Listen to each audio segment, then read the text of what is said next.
நான் சின்ன வயசில் இருக்கும்போது நிறைய கூட்டங்களுக்கு போயிருக்கேன் பாருங்க.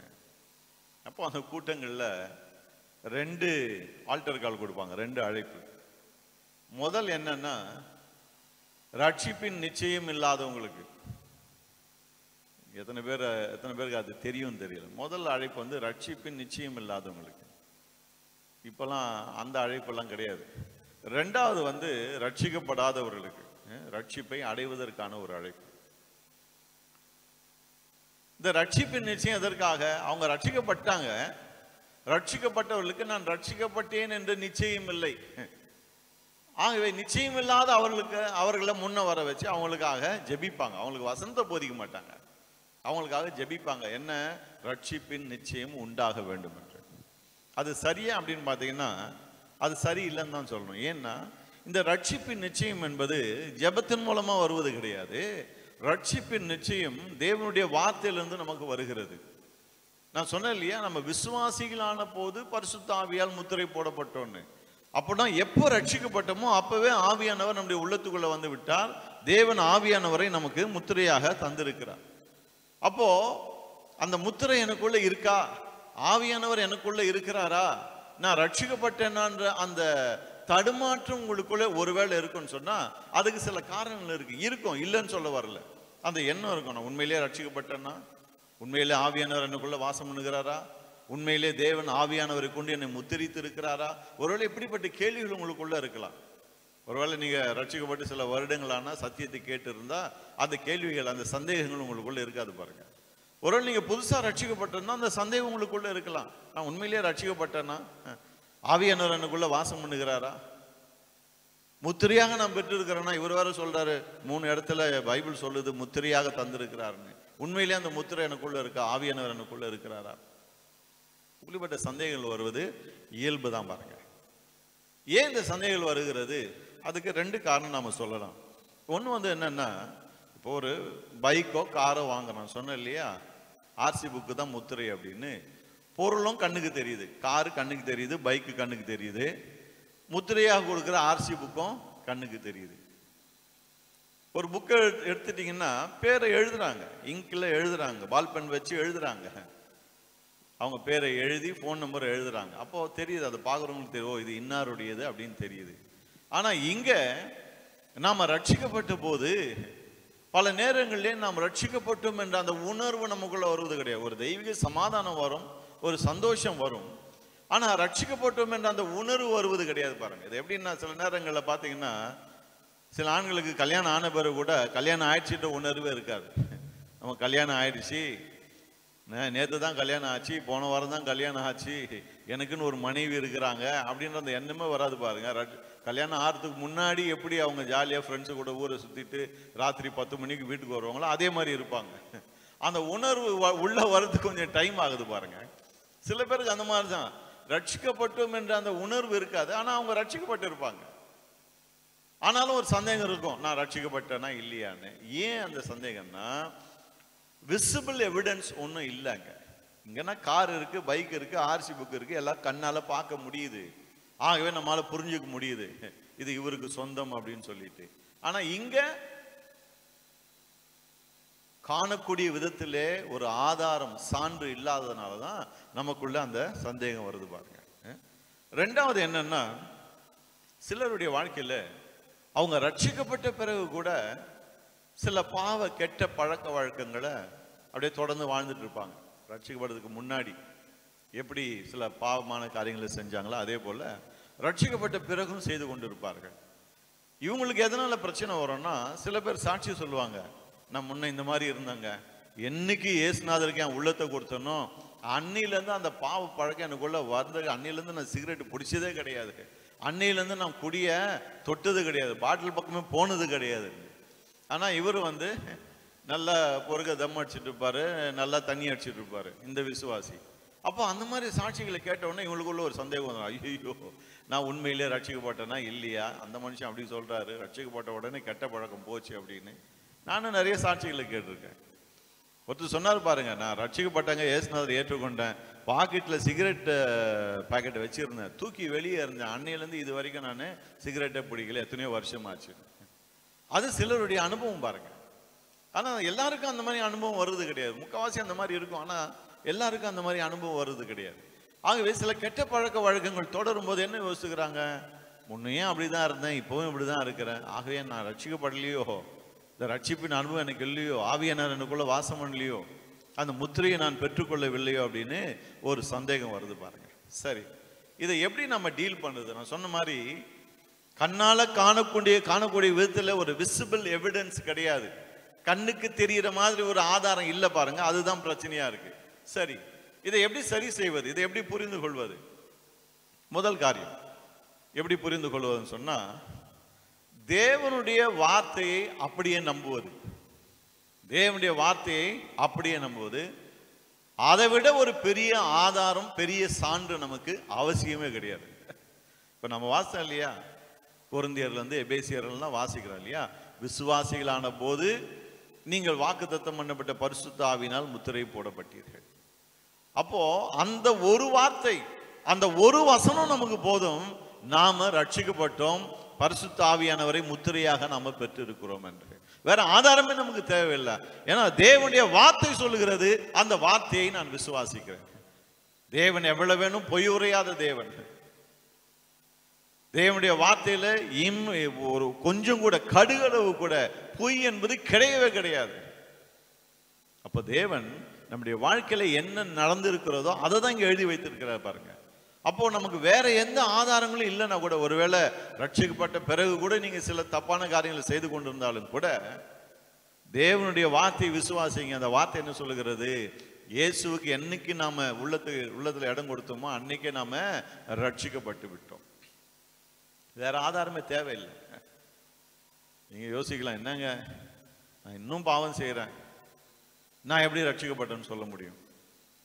அதுக்கு பின்னாடி வரும். ஆனா தேவனுடைய வார்த்தை சொல்லுகிறது, நீங்க என்னைக்கு இயேசுவுக்கு உங்கள் உள்ளத்தை திறந்து இடம் கொடுத்தீங்களோ அன்னைக்கே நீங்க ரட்சிக்கப்பட்டீங்க, அன்னைக்கே பரிசுத்த ஆவியானவர் முத்திரையாக கொடுக்கப்பட்டிருக்கிறார். முதல்ல அதை நம்புங்க. வேற எந்த ஆதாரமும் உங்களுக்கு தேவையில்லை. தேவனுடைய வார்த்தை என்கிற அந்த ஒரு ஆதாரம் உங்களுக்கு போதும். ஆமென். சரி, ஆனா இன்னும் சில ஆதாரங்கள் இருக்கு பாருங்க, அதன் மூலமா கூட நம்ம புரிந்து கொள்ளலாம். இது என்னன்னா, ரோமர் 8ஆம் அதிகாரம் 15-16 பவுல் ஒரு காரியத்தை பற்றி பேசுகிறார். என்ன? அந்தபடி திரும்பவும் பயப்படுகிறதுக்கு நீங்கள் அடிமைத்தனத்தின் ஆவியை பெறாமல் அப்பா பிதாவே என்று கூப்பிட பண்ணுகிற புத்திர சுவிகாரத்தின் ஆவியை பெற்று இருக்கிறீர்கள். நாம் தேவனுடைய பிள்ளைகளா இருக்கிறோம் என்று ஆவியானவர் தாமே நம்முடைய ஆவியுடனே கூட சாட்சி கொடுக்கிறார். ஆமென். நல்லா கவனிச்சிங்களா? இங்க உங்களுக்குள்ளே வாசம் பண்ணி கொண்டிருக்கிற பரிசுத்த ஆவியானவர் தேவனை அப்பா பிதாவை என்று கூப்பிடு என்று அப்படி கூப்பிடக்கூடிய ஒரு தைரியத்தை நமக்கு கொடுக்கிறார். தேவனை நீங்க அப்பா பிதாவைன்னு கூப்பிடுறீங்களா அப்படின்னு சொன்னா நிச்சயமா நீங்க ரட்சிக்கப்பட்டு இருக்கீங்க. ஆவியானவர் உங்களுக்குள்ள வாசம் பண்ணி கொண்டு இருக்கிறார். ஆவியானவர் உங்களுக்குள்ள அந்த தைரியத்தை கொடுக்கறதுனாலதான், நீங்க தேவனுடைய பிள்ளை என்கிற அந்த உணர்வை உங்களுக்கு கொடுக்கறதுனாலதான், அந்த ஆவியை உங்களுக்கு, புத்திர சுவிகாரத்தின் ஆவியை உங்களுக்கு தருகிறதுனாலதான் தேவனை உங்களாலே அப்பா பிதாவே என்று கூப்பிட முடிகிறது. முன்ன நீங்க அவர் கூப்பிட்டு இருக்கீங்களா? ரட்சிக்கப்படுறதுக்கு முன்னாடி எப்படி கூப்பிட்டு இருக்கீங்களா? கூப்பிட்டது இல்லைல்ல. ஆனா இப்போ அப்பா அப்படின்றீங்க, என் பரம தகப்பனே என்று அழைக்கிறீங்க. ஜெபிக்கும் போது சொல்றீங்க, பரலோகத்தில் இருக்க எங்கள் பிதாவே அப்படின்னு. அந்த பிதாவே என்று எப்படி உங்களால சொல்ல முடிகிறது? ஏன்னா உங்களுக்குள்ள இருக்கிற பரிசுத்த ஆவியானவர் சொல்றார், நீ அவருடைய பிள்ளை தான், அவர் அப்பான்னு கூப்பிடு, அவர் உண்மையிலே உன்னுடைய அப்பா தான். ஆவியானவர் உங்களுக்கு உள்ள சொல்லி கொண்டிருக்கு. அதை தான் இன்வர்ட் வாய்ஸ், உள்ளான சத்தம் என்று அழைக்கிறோம் பாருங்க. உள்ளே ஆவியானவர் இருந்து கொண்டு உங்களுக்கு அந்த உணர்வை கொடுக்கிறார், உங்கள் ஆவியில் அந்த உணர்வை கொடுக்கிறார். அவர் தேவாதி தேவன் தான் என்றாலும் உன்னுடைய பரம தகப்பன், அவர் அப்பான்னு கூப்பிடு, அவர் அப்பா பிதாவின்னு கூப்பிடுன்னு உங்களை தூண்டிக்கொண்டே இருக்கிறார் பாருங்க. ஆமென். அப்ப அந்த சத்தம் உங்களுக்குள்ள வந்து நீங்க தேவனை அப்பா பிதாவை கூப்பிடுறீங்கன்னு சொன்னா, அப்ப நிச்சயமாகவே நீங்கள் ரட்சிக்கப்பட்டு இருக்கீங்க. ஆவியானவர் உங்களுக்குள்ள வாசம் பண்ணி கொண்டு இருக்கிறார், முத்திரையாக கொடுக்கப்பட்டு இருக்கிறார் என்ற நிச்சயமா நீங்க அறிந்து கொள்ளலாம். சரி, மூன்றாவது ஒரு காரியம் இருக்கு பாருங்க. அது என்னன்னா, 1 பேதுரு 1:8 நம்ம வாசிக்கிறோம், அவரை நீங்கள் காணாமல் இருந்தும் அவரிடத்தில் அன்பு கூறுகிறீர்கள், இப்பொழுது அவரை தரிசியாமல் இருந்தும் அவரிடத்தில் விசுவாசம் வைத்து சொல்லி முடியாததும் மகிமையால் நிறைந்ததுமா இருக்கிற சந்தோஷம் உள்ளவர்களாய் களி கூர்ந்து. ஆமென். ரொம்ப அழகா சொல்றாரு பாருங்க. என்ன சொல்லுகிறாருங்க, பல இடங்களில் சிதறி இருக்கிற விசுவாசிகளுக்கு எழுதுறாரு. என்ன சொல்றாரு, நாங்கெல்லாம் இயேசுவை பார்த்துருக்கிறோம், ஆனா நீங்களாம் இயேசுவை பார்க்கல, அவரை காணல, ஆனாலும் அவரை விசுவாசிக்கிறீர்கள். அந்த விசுவாசத்தினால என்ன நடந்திருக்கான், சொல்லி முடியாததும் மகிமையால் நிறைந்ததுமா இருக்கிற சந்தோஷம். சொல்லி முடியாதுன்னா விவரிக்க முடியாதுன்றாரு. மகிமையான சந்தோஷம் அப்படின்னா மகிமையிலிருந்து இறங்கி வருகிற ஒரு சந்தோஷம் இது. இந்த சந்தோஷம் பூமியிலிருந்து வருகிற சந்தோஷம் அல்ல, இயற்கையா வருகிற சந்தோஷம் அல்ல, சிக்கன் 65 சாப்பிடும் போது வர சந்தோஷம் கிடையாதுங்க இது. இந்த சந்தோஷம் சொல்லி முடியாத மகிமையால் நிறைந்ததுமான ஒரு சந்தோஷம், பரலோகத்திலிருந்து இறங்கி வருகிற சந்தோஷம். இந்த சந்தோஷத்தை விவரிக்க முடியாது. ஆமென். இப்படி விவரிக்க முடியாத ஒரு சந்தோஷம் வாழ்க்கையில் இருக்கா? சில கேட்குறீங்க, எங்கேயா சந்தோஷத்தையே காணும், அதில் வேற நீங்க சொல்லி முடியாத சந்தோஷம்னு வேற சொல்றீங்களே அப்படின்னு. அதுக்கு தான் வசனத்தை போதிச்சுட்டு இருக்கோம் பாருங்க. நாம ரட்சிக்கப்பட்டவர்கள் என்பதற்கு, ஆவியானவர் முத்திரையாக நமக்குள்ளே கொடுக்கப்பட்டு இருக்கிறார் என்பதற்கு இன்னொரு மிகப்பெரிய அடையாளம் என்னன்னா, அந்த விவரிக்க முடியாத ஒரு சந்தோஷம்.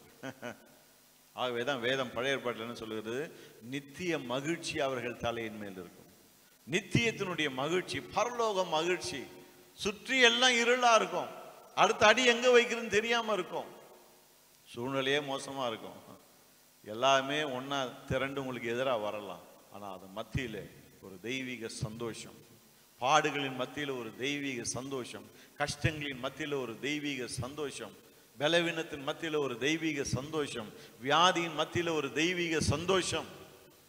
வியாதி வந்துட்டா மற்றவங்க எல்லாம் குய்யோ முய்யோன்னு கதறுவாங்க, ஆனா உங்களுக்குள்ள ஒரு சந்தோஷம், தெய்வீக சந்தோஷம், அதை விவரிக்க முடியாது. வேதம் சொல்லுகிறது, அப்படிப்பட்ட சந்தோஷம் இருக்கும்போது அது ஒரு அடையாளம், மெய்யாகவே நீங்க ரட்சிக்கப்பட்டிருக்கீங்க. வெறும் சந்தோஷம் மட்டும் அல்ல, சமாதானம் கூட. இயேசு சொல்றாரு இல்லையா, என் சமாதானத்தை உங்களுக்கு கொடுக்குறேன், உலகம் கொடுக்கிற பிரகாரமாக அல்ல, என் சமாதானத்தை உங்களுக்கு கொடுக்குறேன் அப்படின்றாரு. இந்த சந்தோஷம் சமாதானம் மற்றவங்களுக்கு விளங்காது. எப்படிங்க எல்லாருமே டென்ஷனா இருக்காங்க, நீங்க மட்டும் அமைதியா இருக்கீங்க, ஊரே பதறுது, நீங்க மட்டும் ஏன் எப்படி இருக்கிறீங்க கேட்பாங்க. அது காரணம் என்ன தெரியுமா, நீங்கள் அவருக்கு சொந்தமானவர்கள், ஆவியானவர் உங்களுக்குள்ள இருக்கிறார், தேவன் ஆவியானவரை கொண்டு உங்களை முத்தரித்திருக்கிறார். அதையெல்லாம் அந்த சந்தோஷமும் சமாதானமும் காட்டுகிறது. ஆமென். இப்போ வேதம் என்ன அருமையா நமக்கு சில காரியங்களை கற்றுக் கொடுக்குது பாருங்க. ரட்சிக்கப்பட்டனா இல்லையா, ஆவியானவருக்குள்ள இருக்கிறாரா இல்லையா, முத்திரையா அவரை பெற்று இருக்கிறனா இல்லையா, சந்தேகமே வேணாம், அவருடைய வார்த்தை சொல்லுகிறது. ஆகவே அப்படியே நம்பலாம். அப்பா பிதாவே அப்படின்னு ஆண்டவரை கூப்பிடுறீங்களா, ஒரு ரட்சிக்கப்பட்டிருக்கீங்க.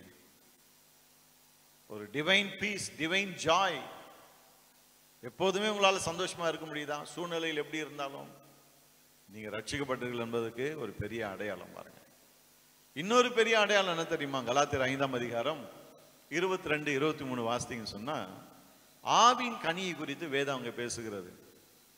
ஆவியின் கனியோ அன்பு, சந்தோஷம், சமாதானம், நீடிய பொறுமை, தயவு, நற்குணம், விசுவாசம், சாந்தம், இச்சை அடக்கம். இதையெல்லாம் ஆவியின் கனி என்று வேதம் சொல்லுது பாருங்க. அப்போ நீங்க ரட்சிக்கப்பட்ட பிறகு, முன்ன நீங்க ரொம்ப ஒரு மாதிரி ஒரு வயலண்ட் லைஃப்ல இருந்து இருக்கலாம். இங்க சொல்லப்பட்டிருக்கு, இந்த ஆவியின் கனி, சந்தோஷம் இல்லாம, சமாதானம் இல்லாம, நீடிய பொறுமை, தயவு, நற்குணம், விசுவாசம், சாந்தம், இச்சை அடக்கம், இதெல்லாம் இல்லாத ஒரு வைல்டு லைஃப் வாழ்ந்து கொண்டு இருந்திருக்கலாம் பாருங்க. ஆனா ரட்சிக்கப்பட்ட பிறகு இந்த எல்லா கனியும் அப்படியே உங்களுக்குள்ள வந்துடுச்சுன்னு சொல்ல முடியலன்னா கூட,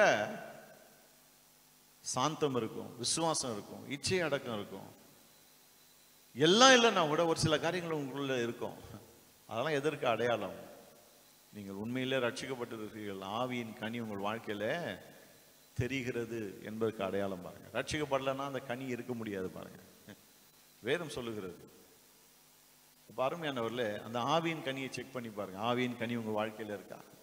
சில பேர் பாருங்க, ரட்சிக்கப்பட்ட பிறகு கூட அந்த ஆவியின் கனி இல்லாத ஒரு வாழ்க்கை வாழ்ந்து கொண்டு இருப்பார்கள். ரொம்ப ஆபத்தானது அது. எப்ப பார்த்தாலும் ஆவியில நிரம்பி அந்நிய பாஷையில பேசிட்டே இருப்பாங்க, ஆனா கனியை பார்த்தீங்கன்னா ஒரு கனி கூட இருக்காது. கனிகள் சொல்ல ஒரே கனி தான், ஆவியின் கனி அன்பு என்று சொல்லுகிறது, லைனா சில காரியங்களை சொல்லுகிறது. நிறைய மிஸ் ஆயிருக்கும் பாருங்க, அந்த ஃபர்ஸ்ட் சொல்லப்படுறது அந்த அன்பு கூட இருக்காது.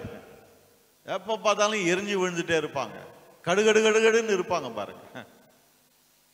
அப்போ கேர்ஃபுல்லா இருக்கணும். ரட்சிக்கப்பட்டவங்க தான், ஆனால் கனி இல்லாத ஒரு வாழ்க்கையை வாழ்ந்து கொண்டிருப்பார்கள். ஆனால் உங்கள் வாழ்க்கையில் கனி இருக்கா? அந்த கனி நீங்கள் ரட்சிக்கப்பட்டவர்கள் என்பதற்கு அடையாளம். ஆவியானவர் உங்களுக்குள்ள வாழ்ந்து கொண்டிருக்கிறார் என்பதற்கு அடையாளம் பாருங்க. சரி, கடைசியாக ஒரு அடையாளத்தை பார்ப்போம். நிறைய அடையாளங்கள் இருக்கு, இதில் தான் இதுக்கு மேலே அடையாளம்லாம் சொல்ல வரல, நிறைய இருக்கு. ஆனால் ஒரு அடையாளத்தை பார்ப்போம். அப்போஸ்தலர் 10ஆம் அதிகாரம் 43 வாசிக்கிறேன். அப்போஸ்தலர் 10:43 கவனிப்போம். அவரை விசுவாசிக்கிறவன் எவனோ அவன் அவருடைய நாமத்தினாலே பாவ மன்னிப்பை பெறுவான் என்று தீர்க்கதரிசிகள் எல்லாரும் அவரை குறித்தே சாட்சி கொடுக்கிறார்கள் என்றான். இந்த வார்த்தைகளை பேதுரு பேசிக் கொண்டிருக்கையில் வசனத்தை கேட்டவர்கள் யாவர் மேலும் பரிசுத்த ஆவியானவர் இறங்கினார். அவர்கள் பல பாஷைகளை பேசுகிறதையும் தேவனை புகழ்கிறதையும் பேதுரோடு கூட வந்திருந்த விருத்த சேதனமுள்ள விசுவாசிகள் கேட்கும்போது பரிசுத்த ஆவியின் வரம் புறஜாதிகள் மேலும் பொழிந்தருளப்பட்டதை குறித்து பிரமித்தார்கள். அப்பொழுது பேதுரு, நம்மை போல பரிசுத்த ஆவி பெற்ற இவர்களும் ஞானஸ்நானம் பெறாதபடிக்கு எவனாகிலும் தண்ணீரை விலக்கலாமா என்று சொல்லி கர்த்தருடைய நாமத்தினாலே அவர்களுக்கு ஞானஸ்நானம் கொடுக்கும்படி கட்டளையிட்டான். அப்பொழுது சில நாள் அங்கே தங்கும்படி அவனை வேண்டிக் கொண்டார்கள். இந்த ஒரு அனுபவம் அல்லது இப்படிப்பட்ட ஒரு அனுபவம் எல்லாருக்கும் ஏற்படுகிறது இல்லை பாருங்க. அது என்னன்னா, புறஜாதிகள் மத்தியில் போயிட்டு சுவிசேஷத்தை பிரசங்கித்து கொண்டே இருக்கிறான். அவன் கடைசியை என்ன பிரசங்கம் பண்ணிட்டு இருக்கிறான்? 43 சொல்லுகிறது, அவரை விசுவாசிக்கிறவன் எவனோ அவன் அவருடைய நாமத்தினாலே பாவ மன்னிப்பை பெறுவான் என்று தீர்க்கதரிசிகள் எல்லாரும் இதை குறித்து தான் சாட்சி கொடுக்கிறார்கள். பேசிட்டே இருக்கிறான் பாருங்க. பரிசுத்த ஆவியானவர் இறங்கிட்டார். இவங்கெல்லாம் ஆமா இயேசுவை நான் விசுவாசிக்கிறேன், இயேசுவே என்னுடைய ஆண்டவர் ரட்சகர் அப்படியெல்லாம் வாயை திறந்து ஒன்றும் சொல்லலை. பேதுரு பேசிட்டே இருக்கும்போது ஆவியானவர் இறங்கிடுறாரு. ஆவியானவர் இறங்கினதுனாலே அவர்கள் பற்பல பாஷைகளை பேசி தேவனை துதித்தார்கள் என்று நாம் பார்க்கிறோம். அதை பார்த்த உடனே பேதுருவும் அவங்க கூட இருந்தவங்களும் என்ன சொல்றாங்க? நம்மை போல இவர்களும் பரிசுத்த ஆவியை பெற்றிருக்கிறார்கள் அப்படின்னு சொன்னா, பரிசுத்த ஆவியானவர் ரட்சிக்கப்படுகிறவர்களுக்கு, ரட்சிக்கப்பட்டவர்களுக்கு கொடுக்கப்படுகிறார் இல்லையா? அது நம்ம எல்லாருக்கும் தெரிந்த ஒரு காரியம். இந்த ஜனங்க வசனத்தை கேட்டுக்கொண்டிருக்கும் போதே ஆவியானவர் அவங்க மேல இறங்கிட்டார்னு என்ன அர்த்தம்? வசனத்தை கேட்டு அவர்கள் விசுவாசிக்க ஆரம்பித்து விட்டார்கள். ஆகவே ஆவியானவர் டிலே பண்ணாம உடனே பரிசுத்த ஆவியினால அவர்களை நிரப்பினார். நல்லா கவனிங்க. ஏன் இது ரொம்ப முக்கியம்னு சொன்னா, இப்படி பரிசுத்த ஆவியினுடைய வரத்தை, இந்த அபிஷேகத்தை நாம் பெற்றுக்கொள்ளும் போது அது ஒரு தீர்க்கமான சான்று, தீர்க்கமான ஆதாரம் என்று சொல்லலாம் நம்முடைய ரட்சிப்புக்கு. நான் சொன்ன மற்ற அடையாளங்கள்லாம் இருக்கு, இல்லைன்னு சொல்லல. ஆனா இந்த அடையாளம் பாருங்க, இவர் எல்லாரும் ரட்சிக்கப்பட்டுட்டாங்க, இப்ப அவங்களுக்கு ஞானஸ்நானம் கொடுக்கணும், ஏன்னா ஆவியானவரே இறங்கி அவங்க அந்நிய பாஷையெல்லாம் பேச ஆரம்பிக்கிறாங்க அப்படி என்பதை பேதுரு மட்டுமல்ல கூட இருந்து எல்லாருமே பார்த்து தெரிந்து கொண்டார்கள். அப்போ நீங்க ரட்சிக்கப்பட்டது, அந்த ஜனங்க ரட்சிக்கப்பட்டது அவங்களுக்கு தெரிஞ்சதா என்னன்னு தெரியல பாருங்க. ஆனா சுற்றிலும் இருந்த மற்றவங்களுக்கு தெரிஞ்சிருச்சு. ஏன்? ஆவியானவரே வந்து இறங்கிட்டார். அடுத்து இப்ப ஞானஸ்நானம் தான் கொடுக்கணும், அவ்வளவுதான். அப்போ ரட்சிப்பின் கிரியை உள்ளே நடந்து விட்டது. ஆமென். அதன் பிறகு அந்த ஜனங்களுக்கு போதிச்சிருப்பாங்க. அப்ப அருமையானவர்களே, பரிசுத்த ஆவியினுடைய ஞானஸ்நானத்தை, அந்த அபிஷேகத்தை நாம் பெற்றுக்கொள்ளும் போது அது மிகப்பெரிய ஒரு அசைக்க முடியாத ஒரு ஆதாரமா இருக்கு. தேவனுடைய வார்த்தை சொல்லுது இல்லையா, அதே ஒரு அசைக்க முடியாத சான்று. பரிசுத்த ஆவியானவரை பெற்றுக்கொள்ளும் போது அது இன்னொரு அசைக்க முடியாத சான்று, நீங்கள் மெய்யாகவே ரட்சிக்கப்பட்டிருக்கிறீர்கள் என்று. இந்த சான்று உங்களுக்கு சான்றா இருப்பது மட்டுமல்ல, உங்களை சுற்றிலும் இருக்கிற மற்ற எல்லாருக்கும் காட்டி கொடுத்துரும், இவங்க உண்மையிலே ரட்சிக்கப்பட்டிருக்காங்க. ஏன்னா இவங்க ஆவியில நிரம்பி அந்நிய பாஷையெல்லாம் பேசுறாங்களே. இதை ஒருவேளை நிறைய பேர் ஏற்றுக்கொள்ளாம இருக்கலாம். ஏன்னா நிறைய பேர் பரிசுத்த ஆவியானவர் இறங்கி அந்நிய பாஷைகளை பேசுகிறது அதெல்லாம் ஒன்றும் கிடையாதுங்க, இவங்கெல்லாம் சும்மா ஏமாத்துறாங்க, அந்நிய பாஷைலாம் ஒன்றும் கிடையாது, அதெல்லாம் பிசாசு கொடுக்கறது, இப்படி பேசுகிற ஆட்கள்லாம் நிறைய பேர் இருக்காங்க. ஆகவே கிறிஸ்தவர்களை நான் சொல்கிறேன், ஆகவே அவர்கள் இதெல்லாம் ஏற்றுக்கொள்ளாமல் இருக்கலாம். நான் சொன்ன இந்த 5வது காரணத்தை, ஒருவேளை நீங்களும் அப்படிப்பட்டவங்களா இருக்கலாம், எனக்கு அந்நிய பாஷைலாம் நம்பிக்கை இல்லைங்க அப்படின்னு. பரவாயில்ல, மற்ற 4 காரியங்களை விசுவாசியுங்கள். அந்த 4 காரியங்கள் போதும், மெய்யாகவே தேவன் உங்களுக்குள்ளே வாசம் பண்ணி கொண்டிருக்கிறார். ஆமென். அருமையானவர்களே, நீங்கள் விசுவாசிகளான போது வாக்குத்தத்தம் பண்ணப்பட்ட பரிசுத்த ஆவியினாலே முத்திரை போடப்பட்டீர்கள். என்னைக்கு நீங்க ரட்சிக்கப்பட்டீங்களோ அன்னைக்கே தேவன் பரிசுத்த ஆவியானவரை உங்கள் உள்ளத்தில் தந்து உங்களை முத்திரித்து விட்டார். அதன் மூலமாக நீங்கள் நிச்சயம் மீட்கப்படுவீர்கள். ஏன்னா நீங்கள் தேவனுக்கு சொந்தமானவர்கள். நீங்கள் தேவனுக்கு சொந்தமானதுனால கண்டிப்பா மீட்கப்படுவீர்கள். தேவன் உங்களை பாதுகாத்துக் கொள்வார். தேவன் உங்களை போஷிப்பார். தேவன் உங்களை பராமரிப்பார். நீங்கள் அவருடைய சொத்து, அவருடைய கையிலே நீங்கள் இருக்கிறீர்கள் என்பதை தேவன் அதன் மூலமாக நமக்கு சொல்லிக் கொண்டே இருக்கிறார். ஆகவேதான் விசுவாசிகள் தேவனுடைய வார்த்தையை அதிகமாக படிக்கணும். பாருங்க, அந்த முத்திரை என்பதில் எவ்வளவு அடங்கி இருக்கு பாருங்க. அவர் நம்மை முத்திரித்து இருக்கிறார். இன்னும் நிறைய காரணங்கள் இருக்கு ஏன் முத்திரை பயன்படுத்தப்பட்டது என்பது. இன்னைக்கு இந்த ஒரு காரணத்தை நாம் அறிந்து கொண்டோம். நாம் தேவனுக்கு சொந்தமானவர்கள். ஹல்லேலூயா. தேவனுக்கு சொந்தமானவர்கள். அந்த உணர்வு உங்களுக்குள்ள இருக்கா? நான் தேவனுக்கு சொந்தம், நான் தேவனுடைய சொத்து. தேவன் என்னை பார்க்கும்போது அவருடைய சொத்தாக பார்க்கிறார். ஆக எனக்கு கவலை இல்லை, என் சொத்தை நான் பாதுகாக்கிறேன்னு, அவ்வளோ கண்ணுங்கருத்துமா பாதுகாக்கிறேன்னு. நான் தேவனுடைய சொத்து. அவருடைய ரத்தத்தை சிந்தி உயிரை கொடுத்து என்னை சொத்தா மாத்தி இருக்கிறாரு. அப்ப என்ன அவர் எவ்வளவு நல்லா பார்த்து கொள்வார். எந்த மனுஷன், எந்த பிசாசு எனக்கு தீங்கு செய்ய முடியும், என் கிட்ட வர முடியும், அந்த உணர்வு நமக்குள்ள மேலோங்கி நிக்கணும் பாருங்க. ஹல்லேலூயா. கண்களை மூடி நம்ம ஜெபிப்போமா?